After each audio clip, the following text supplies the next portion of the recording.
સ્થાનિક સ્વરાજની ચૂંટણી પહેલા જ સુરત ખાતે મહારેલીનું ભાજપ દ્વારા આયોજન કરવામાં આવ્યું। 8 વિસ્તારોને સાંકળી લે તેટલી વાહન રેલીનું આયોજન કરાયું। સ્થાનિક સ્વરાજની ચૂંટણીમાં મતદાનને હવે ગણતરીના દિવસો બાકી છે, ત્યારે રાજકીય પક્ષોએ પ્રચારની ગતિ તેજ કરી છે। સુરતમાં ભાજપના પ્રદેશ પ્રમુખ CR પાટીલના ભવ્ય રોડ શોનું યોજી અને પ્રચાર કર્યો હતો। સુરતમાં સરથાણા જકાતનાકાથી પર્વત પાટિયા સુધીની રેલીનું આયોજન કરાયું હતું, જેમાં વરાછા અને લિંબાયત સહિતના વિસ્તારોનો સમાવેશ કરાયો હતો। વોર્ડની દ્રષ્ટિએ જોઈએ તો ભાજપની આ રેલીમાં વોર્ડ નંબર 3, 4, 5, 14, 15, 16, 17 અને 18 એમ 8 વોર્ડને સાંકળતી વાહન રેલીનું આયોજન કરવામાં આવ્યું હતું। સરથાણા જકાતનાકાથી શરૂ થયેલી રેલી વિવિધ વિસ્તારમાં ફરી અને પર્વત પાટિયા વિસ્તાર ખાતે પૂર્ણ થઈ હતી, જ્યાં મોટી સંખ્યામાં કાર્યકર્તાઓ રેલીમાં જોડાયા હતા। સ્થાનિક સ્વરાજની ચૂંટણી માટે એડી ચોટીનું જોર ભાજપ લગાવી રહ્યું છે। સુરત ખાતે એક પણ વોર્ડ બાકી ન રહે તે રીતે જ વાહન રેલીનું આયોજન થયું હતું। સ્થાનિક સ્વરાજની ચૂંટણી હવે ગણતરીના દિવસો બાકી રહ્યા છે, ત્યારે કોંગ્રેસના દિગ્ગજ નેતાઓ હવે મેદાનમાં ઉતરી ચૂક્યા છે। ખાસ અમિત ચાવડા પ્રદેશ પ્રમુખ પણ આજે અમદાવાદના અલગ અલગ વિસ્તારની અંદર ડોર ટુ ડોર પ્રચારની અંદર જોડાયા હતા। સ્થાનિક સ્વરાજની ચૂંટણીને આડે હવે ગણતરીના દિવસો બાકી રહ્યા છે, તેવામાં કોંગ્રેસ પ્રજા સુધી પહોંચવામાં કોઈ કચાશ બાકી રાખવા નથી માંગતી, જેને લઈને હવે કોંગ્રેસના પ્રદેશ પ્રમુખ અમિત ચાવડા પ્રચાર અર્થે ચૂંટણી મેદાને ઉતર્યા છે। ખાસ અમદાવાદના દરિયાપુર વિસ્તારમાં અમિત ચાવડાએ ડોર ટુ ડોર પ્રચાર કર્યો હતો અને પ્રજાની વચ્ચે જઈને કોંગ્રેસ માટે વોટ માંગ્યા હતા। સાથે જ ભારતીય જનતા પાર્ટી પર પ્રહાર કરતા કહ્યું હતું કે ભાજપથી જનતા ત્રસ્ત થઈ ચૂકી છે, સમસ્યાઓથી ઘેરાયેલી જનતા કોંગ્રેસને મોકો આપશે તેવો વિશ્વાસ પણ તેઓએ વ્યક્ત કર્યો હતો। અમિત ચાવડાની સાથે કોંગ્રેસના ધારાસભ્ય અને કાર્યકરો પણ જોડાયા હતા। અમદાવાદના દરિયાપુર વિસ્તારને કોંગ્રેસનો ગઢ માનવામાં આવે છે। આ વખતે દરિયાપુર વોર્ડમાં AIMIM એ પણ પોતાનો ઉમેદવાર મેદાને ઉતાર્યો છે। અમદાવાદના દરિયાપુર અને ખાડિયા વિસ્તારની અંદર AIMIMના કારણે કોંગ્રેસ ક્યાંક ને ક્યાંક ભીસમાં મુકાઈ હોય તેવા દ્રશ્યો હાલ સામે આવી રહ્યા છે। જો કે આ તમામ બાબતોની વચ્ચે આજે ખુદ પ્રદેશ પ્રમુખ અમિત ચાવડા દરિયાપુર અને ખાડિયા વિસ્તારની અંદર સભા સંબોધન કર્યું હતું। સ્થાનિક સ્વરાજ્યની ચૂંટણીમાં વડોદરામાં કેટલાક વોર્ડમાં ભાજપ અને કોંગ્રેસ વચ્ચે કાંટાની ટક્કર જોવા મળી રહી છે, અને એવો જ એક વોર્ડ છે વોર્ડ નંબર 16। વોર્ડ નંબર 16 કે જ્યાં પૂર્વ વિપક્ષી નેતા ચંદ્રકાંત શ્રીવાસ્તવ અને 2 ટર્મથી હારનો સામનો કરી રહેલા ભાજપના ઉમેદવાર નરેશ રબારી વચ્ચે ફરી એકવાર ખરાખરીનો જંગ છે। ભાજપના ઉમેદવાર નરેશ રબારી ફરી એકવાર કોંગ્રેસને પછડાટ આપવા જંગી પ્રચાર કરી રહ્યા છે અને મતદારોને ભાજપ દ્વારા કરેલ કામ ગણાવી મતદારોને રીઝવવાના પ્રયાસ કરી રહ્યા છે। અહીંના સ્થાનિકો ભાજપના ઉમેદવાર પાસે 2000ની વસ્તી ધરાવતા નગરોને એને કરાવવાની માંગ કરી રહ્યા છે, કારણ કે અગાઉ શહેરના કેટલાક નગરોને એને કરી દેવાયા છે। ત્યારે કેન્દ્ર અને ગુજરાતમાં ભાજપની સરકાર હોવાથી તેઓ પોતાના ઘર કાયમી થાય તેની આશા રાખી રહ્યા છે। હાલ તો ભાજપના ઉમેદવાર સરકારની સિદ્ધિ અને કોંગ્રેસના ઉમેદવાર પોતે કરેલા કામો ગણાવીને મતદારોને રીઝવવાનો પ્રયાસ કરી રહ્યા છે। ત્યારે લોકશાહીમાં રાજા કહેવાતા મતદારો આખરે શું નિર્ણય લે છે તે તો પરિણામ આવે ત્યારે જ ખબર પડશે। રાજકોટમાં ભાજપ દ્વારા વોર્ડ નંબર 1 ના રૈયા ગામમાં ચૂંટણી પ્રચાર કરવામાં આવ્યો હતો।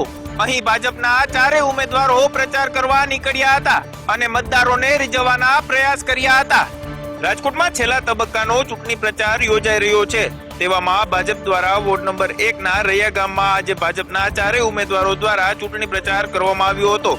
ભાજપના ઉમેદવાર અને પૂર્વ MLA ભાનુબેન બાબરિયા, ડોક્ટર અલ્પેશ મોરજરિયા, દુર્ગાબા જાડેજા ઉપરાંત યુવા ઉમેદવાર હિરેન ખીમાણીયા આ પ્રચારમાં જોડાયા હતા। ઢોલ નગારાના તાલે આ ઉમેદવારો પ્રચાર કરવા નીકળ્યા હતા અને ઘરે ઘરે જઈ ભાજપને અને પોતાને વોટ આપવા માટેની અપીલ કરી હતી।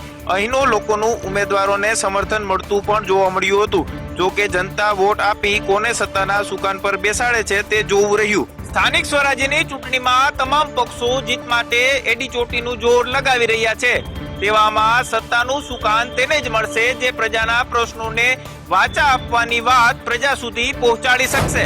સુરતમાં કોંગ્રેસ બાદ ભારતીય જનતા પાર્ટીએ પણ પોતાનો સંકલ્પ પત્ર રજૂ કર્યો, જેમાં ગત 25 વર્ષોમાં સરકારે કયા કાર્યો કર્યા અને ઉપરાંત આગામી સમયમાં કેવા વિકાસના કાર્યો કરવામાં આવશે તેની જાહેરાત કરવામાં આવી। સ્થાનિક સ્વરાજની ચૂંટણીને પગલે સુરતમાં આજે ભાજપ દ્વારા સંકલ્પ પત્ર જાહેર કરવામાં આવ્યું, જેમાં ભાજપ દ્વારા દર 10,000ની વસ્તી માટે એક હેલ્થ સેન્ટર, તાપી નદીનું શુદ્ધિકરણ, સ્વાસ્થ્ય સુધારાના પ્રયત્નો, શિક્ષણ સુવિધાઓ, આવાસ યોજના જેવી જાહેરાત કરવામાં આવી। બીજી તરફ કોંગ્રેસ દ્વારા પણ ચૂંટણી ઢંઢેરો જાહેર કરવામાં આવ્યો, જેમાં મફત પાણીથી લઈને સસ્તા ભોજન અને કાયમી રોજગારી સહિતની અનેક જાહેરાતો કરવામાં આવી। સુરત શહેર કોંગ્રેસ પ્રમુખ બાબુભાઈ રાયકાએ જણાવ્યું કે આ 25 મુદ્દાનો નાગરિક અધિકાર પત્ર છે, 190 કરોડના બજેટથી શરૂઆત થયેલી સુરત મહાનગરપાલિકા આજે 6500 કરોડ સુધી પહોંચી તેની પાછળ કોંગ્રેસનું પણ યોગદાન રહ્યું છે. અનેક લોભામણી જાહેરાતો સાથે ભાજપ અને કોંગ્રેસ બંને જનતાને રીઝવવાના પ્રયત્નો તો કર્યા છે. તેવામાં આગામી સમયમાં સત્તાનો કળશ કોના તરફ ઢોળાય છે તે તો પરિણામ જ બતાવશે. સ્થાનિક સ્વરાજની ચૂંટણી માટે પ્રચાર જોરશોરમાં ચાલી રહ્યો છે ત્યારે રાજકોટમાં ભાજપે ખાસ મહિલાઓ માટે તૈયાર કરાયેલી કીટની વહેંચણી કરી. સ્થાનિક સ્વરાજની ચૂંટણીને લઈને ભાજપ દ્વારા પ્રચાર પ્રસાર તેજ કરવામાં આવ્યો છે અને મતદારોને રીઝવવા માટે અવનવા અખતરા કરી રહ્યા છે. રાજકોટમાં ભાજપે અનોખી રીતે પોતાનો પ્રચાર કર્યો. મતદારોને આકર્ષવા માટે ભાજપના કાર્યકર્તાઓએ વિવિધ વસ્તુઓ લોકોને આપી હતી. ભાજપના કાર્યકર્તાઓએ ઘરે ઘરે જઈ ખાસ તૈયાર કરેલી કીટનું વિતરણ કર્યું હતું. મહિલાઓ માટે ખાસ કીટ તૈયાર કરી છે જેમાં મહિલાઓને બક્કલ, બોરિયા, કાંસકો અને પર્સ સહિતની વસ્તુઓની કીટ તૈયાર કરીને આપવામાં આવી. હાલમાં ભાજપ અને કોંગ્રેસ બંને પક્ષ ચૂંટણી જીતવા માટે એડીચોટીનું જોર લગાવી રહ્યા છે. સ્થાનિક સ્વરાજની ચૂંટણીમાં પ્રચારનો રંગ ચરમસીમાએ છે ત્યારે રાજકોટમાં કાર્યકર્તાઓએ ઘરે ઘરે જઈ મતદારોને રીઝવવા માટે અનેક પ્રયાસ કરી રહ્યા છે. ભાવનગરમાં સ્થાનિક સ્વરાજની ચૂંટણીને લઈને કવાયત તેજ કરાઈ છે. ભાજપના ઉમેદવારો ડોર ટુ ડોર જઈને પોતાને મત આપવા માટે થઈને લોકોને રીઝવી રહ્યા છે. સ્થાનિક સ્વરાજની ચૂંટણીના મતદાનને હવે ગણતરીના દિવસો બાકી છે તેવામાં ભાવનગરમાં ચૂંટણી પ્રચાર તેજ કરાયો છે. ભાજપના અલગ અલગ વોર્ડના ઉમેદવારો પોતાનો પ્રચાર ગતિમાન કર્યો છે. ભાજપના વોર્ડ નંબર 13ના ખોખા સર્કલના ઉમેદવારોએ ડોર ટુ ડોર પ્રચારમાં લાગ્યા છે. ઉમેદવારો વિકાસના મંત્ર સાથે અહીં પ્રચાર કરતા જોવા મળ્યા છે. સાથે જે મતદારોને તેઓ મળી રહ્યા છે તેમને કમળનું પુષ્પ આપીને મતદાન વખતે કમળના બટન ઉપર મત આપવા માટેની અપીલ પણ કરવામાં આવી રહી છે. આ ઉપરાંત અલગ અલગ જગ્યાએ ઉમેદવારોની રેલીનું પણ આયોજન કરાયું છે. તમામ ઉમેદવારોએ પોતાની જીતનો આશાવાદ વ્યક્ત કર્યો છે. ભાવનગરમાં ભાજપના ઉમેદવારોએ કોંગ્રેસ પર આકરા પ્રહારો પણ કર્યા હતા. ભાજપના ઉમેદવારોએ એવું પણ કહ્યું હતું કે કોંગ્રેસ પાસે આ વખતે ચૂંટણી લડવા માટે મુદ્દાઓ છે જ નહીં અને કોંગ્રેસ ઉપર આકરા પ્રહારો પણ કર્યા હતા અને ભાજપે પોતાની જીતનો વિશ્વાસ વ્યક્ત કર્યો હતો. ગાંધીનગર પોલીસે સાયલેન્સર મોડિફાઈ કરી ધ્વનિ પ્રદૂષણ કરતા 32 બાઇકો જપ્ત કર્યા. કુલ 52,000નો દંડ વસૂલ્યો. ગાંધીનગરમાં સ્થાનિક ટ્રાફિક પોલીસ દ્વારા ધ્વનિ પ્રદૂષણ ફેલાવતા અને મોડિફાઈ કરી બાઇકના સાયલેન્સરનો અવાજ વધુ મોટો કરતા બુલેટ ચાલકો સામે ગાજ વરસાવી છે અને કુલ 33 બુલેટ જપ્ત કરી તેમની પાસેથી 52,000નો દંડ ફટકારવામાં આવ્યો. મોટા અવાજવાળા બુલેટને લઈને ફરતા લોકો સામે કાર્યવાહી કરવા વાહન વ્યવહાર મંત્રી આરસી ફળદુએ ગૃહ રાજ્યમંત્રી પ્રદીપસિંહ જાડેજાને પત્ર લખી કાર્યવાહી કરવા માટે માંગણી કરી હતી. અત્યાર સુધીમાં ગાંધીનગરમાં મોડિફાઈ કરેલા 22 બુલેટ અને 11 બાઇક સહિત 33 વાહનો ડિટેન કરવામાં આવ્યા હતા. આગામી સમયમાં આ કાર્યવાહી પણ ચાલુ રહેશે. માત્ર ગાંધીનગર નહીં, રાજ્યભરની અંદર આ પ્રકારે પોલીસ કાર્યવાહી કરી રહી છે. બાઇકના સાયલેન્સરનો અવાજ મોટો કરી બાઇક ફૂલ સ્પીડમાં ચલાવીને ન્યુસન્સ ઊભું કરવાની કેટલાક યુવાનો દ્વારા થતી પ્રવૃત્તિ અટકાવવા કાર્યવાહીની માંગ કરવામાં આવી હતી. ગાંધીનગરના મુખ્ય પ્રવેશદ્વાર સહિતના રસ્તાઓ પર પોલીસ દ્વારા પેટ્રોલિંગ કરી આ પ્રકારના ન્યુસન્સ ફેલાવનારા લોકો સામે કાર્યવાહી કરવામાં આવી રહી છે. ગાંધીનગર કોંગ્રેસ જિલ્લા સમિતિ પ્રમુખે ₹7 લાખમાં ટિકિટ વેચી હોવાનો વિડીયો વાયરલ થતા હડકંપ મચી ગયો છે. સ્થાનિક સ્વરાજ્યની ચૂંટણીઓ આવતા જ સ્થાનિક નેતાઓના વિડીયો વાયરલ થતા હોવાની વાત કોઈ જૂની નથી. આવો જ એક વિડીયો ગાંધીનગર જિલ્લાના દહેગામના વાસણા ચૌધરી ગામના રહેવાસી અને કોંગ્રેસના કનુ ચૌધરીનો વાયરલ થયો છે. કનુભાઈ જણાવી રહ્યા છે કે તેઓ 1983 થી કોંગ્રેસ પાર્ટી માટે કામ કરે છે. 2010 થી 2020 સુધી મહિલા સીટ હોવાથી તેમણે પોતાની પત્નીને કોંગ્રેસમાંથી ચૂંટણી લડાવી હતી અને જેમાં તેઓ 2 વખત વિજયી બન્યા હતા. જેથી 2021ની ચૂંટણી લડવા માટે કોંગ્રેસ પક્ષ પાસે ટિકિટ માંગી હતી. જિલ્લા કોંગ્રેસ સમિતિના પ્રમુખ સૂર્યસિંહ ડાભીએ 3 વાગ્યા સુધી મેન્ડેટ રજૂ કરવાની છેલ્લી તારીખે 2 વાગ્યા સુધી ઉમેદવારોનું મેન્ડેટ મળી જશે તેવી રજૂઆત પ્રાંત અધિકારીને કરી હતી. બાદમાં દહેગામમાં આવતી 7 જિલ્લા પંચાયતની બેઠકોમાં મેન્ડેટ લઈ 2 વાગે પહોંચી ગયેલા અને ગાડીમાં બેસી 6 મેન્ડેટમાં પૈસાની લેતી દેતી કરી 7મા મેન્ડેટમાં 7 લાખ લઈ કનુભાઈનું મેન્ડેટ બદલી નાખી બીજાને ટિકિટ વેચી દીધી હતી. વધુમાં કનુભાઈએ કહ્યું કે આ અંગેની રજૂઆત તેઓ ગાંધીનગર ખાતે પ્રદેશ કોંગ્રેસ સમિતિના નેતાઓ તેમજ દહેગામના સ્થાનિક નેતાઓને કરશે. વધુમાં કહ્યું કે સૂર્યસિંહ ડાભીને કોંગ્રેસે પાર્ટીમાંથી સસ્પેન્ડ કરવા જોઈએ. જામનગરમાં સ્થાનિક સ્વરાજ્યની ચૂંટણીને લઈને રંગ જામ્યો છે ત્યારે વાત કરીએ કે જામનગરમાં મતદાનની પ્રક્રિયા પણ હાથ ધરવામાં આવી છે. ત્યારે જામનગરમાં સ્થાનિક સ્વરાજ્યની ચૂંટણીમાં સરકારી ઓફિસર તરીકે ફરજ બજાવતા આ કર્મચારીઓનું આજે બેલેટ પેપરથી મતદાન યોજવામાં આવ્યું હતું. તમામ પેટીઓ એકત્ર કરીને સ્ટ્રોંગ રૂમમાં મોકલી આપવામાં આવી છે. મહત્વનું છે કે જામનગરના તમામ 16 વોર્ડની 64 બેઠક ઉપર 236 જેટલા ઉમેદવારોએ ચૂંટણીનો જંગ લડી રહ્યા છે. ત્યારે તમામ તૈયારીઓને આખરી ઓપ આપવામાં આવી રહ્યો છે. ચૂંટણી ફરજમાં જોડાયેલા હોમગાર્ડના તમામ જવાનો માટે પણ પોસ્ટલ બેલેટથી મતદાનની પ્રક્રિયા હાથ ધરવામાં આવી હતી, જેમાં મતદાન કરવા માટે સવારથી જ તમામ ચૂંટણી ફરજ કરનાર કર્મચારીઓને કતાર લગાવી હતી. આ તમામે આજે મતદાન કરી લીધું છે.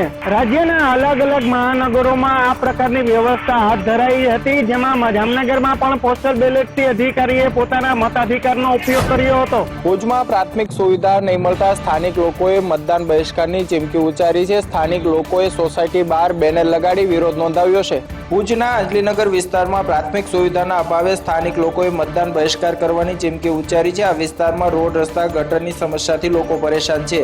આ મામલે સ્થાનિક લોકોએ તંત્રને અનેકવાર રજૂઆત કરવા છતાં પણ સમસ્યાનો ઉકેલ ન આવતા સ્થાનિક લોકોએ મતદાન બહિષ્કાર કરવાની ચીમકી ઉચ્ચારી છે. સ્થાનિક લોકોનો આક્ષેપ છે કે તેમના વિસ્તારમાં ચૂંટાયેલા નગરસેવકો માત્ર ચૂંટણી સમયે જ આ વિસ્તારમાં મત માંગવા માટે આવે છે. ચૂંટણી બાદ નગરસેવકો ક્યારેય વિસ્તારમાં આવતા નથી. આ વિસ્તારમાં રોડ, રસ્તાની દયનીય હાલત છે. તેમજ સફાઈ પણ થતી નથી, જેના કારણે ઠેર ઠેર ગંદકીનું સામ્રાજ્ય જોવા મળી રહ્યું છે. જેને લઈને સ્થાનિક લોકોએ સોસાયટી બહાર મતદાન બહિષ્કારના બેનર લગાડી વિરોધ દર્શાવ્યો છે. સ્થાનિક સ્વરાજ્યની ચૂંટણીમાં ગુજરાતમાં અનેક જગ્યાએ નેતાઓને આ રીતે જનતાના રોષનું ભોગ બનવું પડી રહ્યું છે. રાજકોટમાં સ્થાનિક સ્વરાજ્યની ચૂંટણી દરમિયાન કેટલાક લોકોએ મતદાનના બહિષ્કારની ચીમકી ઉચ્ચારી છે. સ્થાનિક સ્વરાજ્યની ચૂંટણી ટાણે જ ઠેર ઠેર મતદારોમાં રોષ સામે આવી રહ્યો છે. ત્યારે રાજકોટના કોઠારિયા રોડ પર આવેલા સ્વાતિ પાર્કમાં પણ પ્રાથમિક સુવિધાઓના અભાવે કારણે સ્થાનિકોમાં રોષ જોવા મળ્યો. સ્થાનિકોએ મતદાનના બહિષ્કાર કરવાની ચીમકી ઉચ્ચારી છે. તેમજ વોર્ડ નંબર 18માં રાજકીય પક્ષોએ મત માંગવા આવવું નહીં તેવો સૂત્રોચ્ચાર સાથે વિરોધ દર્શાવ્યો અને પીવાનું શુદ્ધ પાણી, સફાઈ, ટીપરવાન રેગ્યુલર કરવાની માંગ કરી. જે ઉમેદવાર લેખિતમાં આ બાંહેધરી આપશે તે જ ઉમેદવારે અહીં પ્રચાર કરવા આવવું તેવું પણ આ સ્થાનિકોએ જણાવ્યું હતું. જેને લઈને હાલ તો સ્થાનિક રાજકારણ ગરમાયું છે અને ડેમેજ કંટ્રોલમાં હાલ ઉમેદવારો લાગેલા જોવા મળ્યા છે. આ ચૂંટણી દરમિયાન ઘણીવાર ઉમેદવારોને જનતાના રોષનો ભોગ બનવું પડે છે.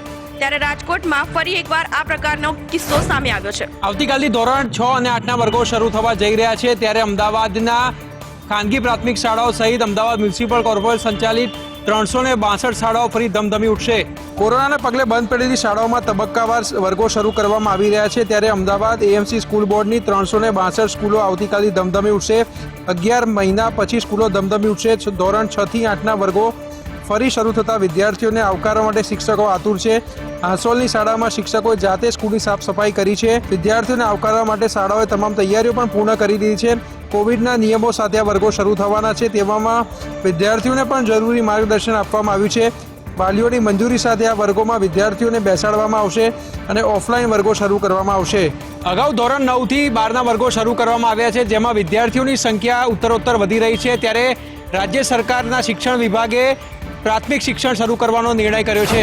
ગાંધીનગર પોલીસે સાયલેન્સર મોડિફાઈ કરી ધ્વનિ પ્રદૂષણ કરતા 32 બાઇકો જપ્ત કર્યા, કુલ 52,000નો દંડ વસૂલ્યો.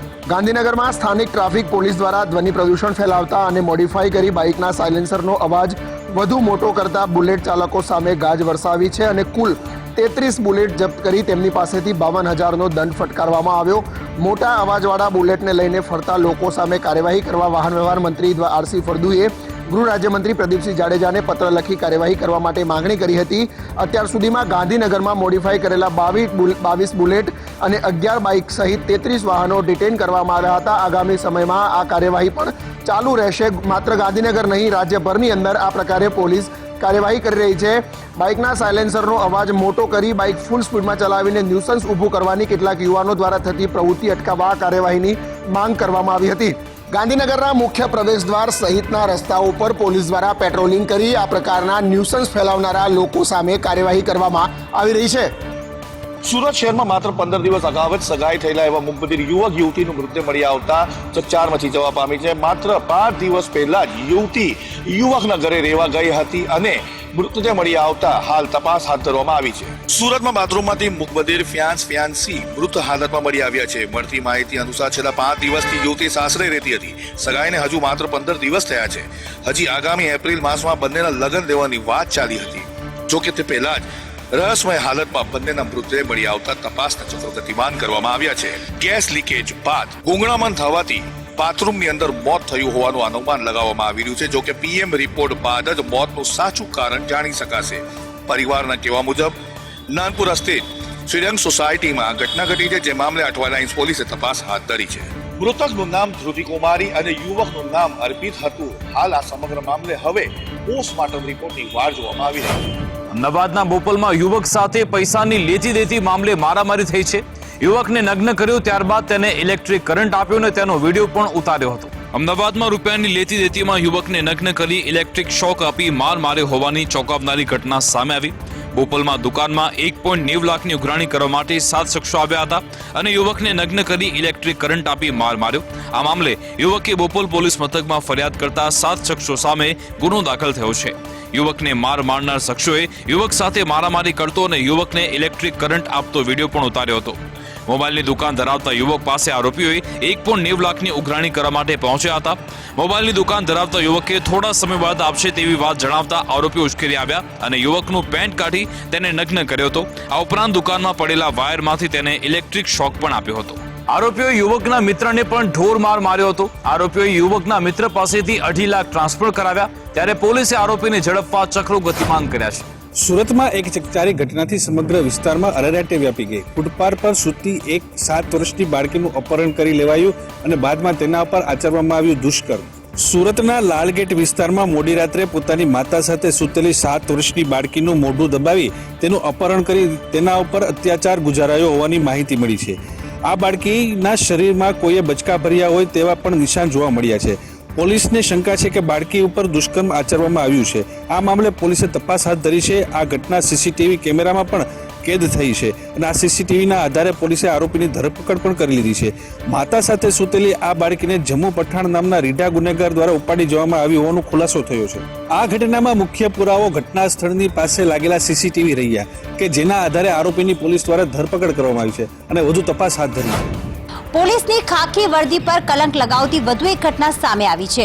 સોશિયલ મીડિયા પર સુરતના અમરોલી પોલીસ મથકના 2 અધિકારી તોડ કરતો હોવાનો વિડીયો વાયરલ થયો છે.